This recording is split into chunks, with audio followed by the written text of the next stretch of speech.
برای شما گفته باشم من در دیگر رسانه هم این چیزا قید کردم. من واقعا تا صنف 10 میخوندم. من تنها یک آرزو داشتم که در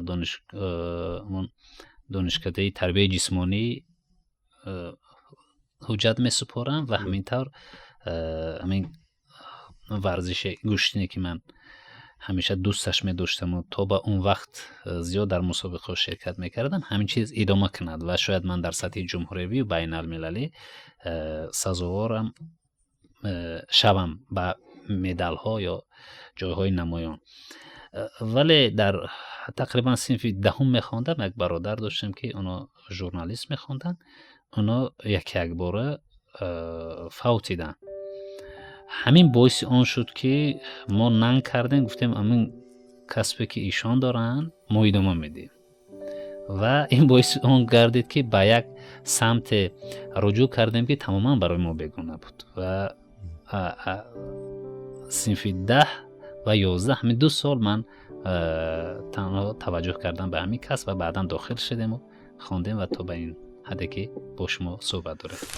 میدونه دعوت ها امکانیت ها هم بودن ولی من نرفتم چون به ناحیه یک رادیوی دیگر تاسیس داده ایستادم، رادیو پیام شهری نو، و رهبریت ناحیه شهری نو دعوت کردن و ما رفتیم در اونجا این تشکیل کردیم و حدود 2 سال کار کردیم. بیش از 2 سال کار کردن من در رسانه ناحیوی همین بود که رئیس همون وقته ناحیه حکیمزاده اسمت الله حکیم تمام امکانیت ها را میدادن، ما تمام واقعیت ها را میگفتیم. کمبودی هایی که در سطح بیمارخانه، اداره برق، اداره انداز و هر اداره دیگری بود ما میگفتیم و میدونید بعد از رادیوی پیام شهری نو رفتیم که رئیس اون وقت هم رفتن و من کدام وقت به خانه شون رفته بودم و اشاره کردن که هر روز از بالای خودت به من شکایت میکردن.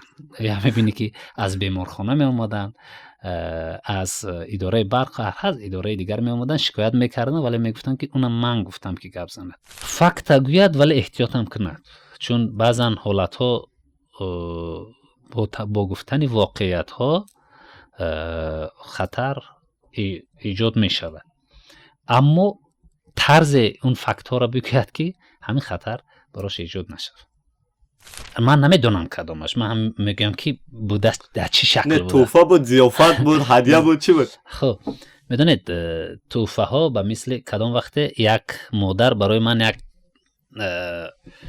طبق کلان نام من نوشته است آورده است بر رادیو، کدام وقت یک تارت آورده است، کدام وقت چیزی دیگر آورده است، همین رادیو آورده است و هرچند اونا نبیار میگیم ولی آورده است، کانور نشده است. این حالت نمی شود به خاطر اونه که اکثر نفرانی که نزد ما میآیند همه شنونده میدونند اینا کم بیزایت ها هستند.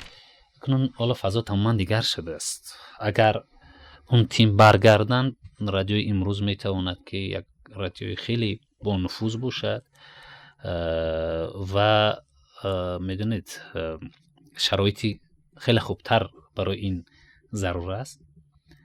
پولی مبلغ خیلی زیاد باید داشته باشد رادیو. بعداً مسئله آزادی بیان گفتیم شرایطی که قبل تر بود و شاید که این شرایط امروز کمتر است، اکنون در تنها مونه و در بسیار رسانه ها دیده می شود. این باعث اون می شود که نمیتونیم که در اون سطح باشیم. من تاکسی میزنم، منم از اینجا چند نفر میگیرم تا به شهری نو میبرن، از اونجا میبرن. بعضا نفرها میگن که برای یک ژورنالیستی که خب به اصطلاح خودشون تمام تاجیکستان میشناسد تاکسی زدن عیب نیست، ولی من از اونی که پوره گیرم این خوبتر و بهتر است. بله من کوشش میکنم که خیلی آهسته حرف زنم، چون بلند که گپ زنم میدونم، ولی در اکثر موردها همون رقمی معین شده را میمونم میشنم. خاموش میره. شهرینه چیکار میکنید پس؟ انا شهرینه متاسفانه در همینجا شهرینه وقتی گپ میزنم میشناسن. این خوبم هست که وقتی میگن بیا در ماشین سید احسان رویم. خب تمنای من اون است که همیشه با رادیوی وطن باشند ولی ما رو فراموش نکنن، رادیوی امروزه کم کم سراغ ما هم بروند.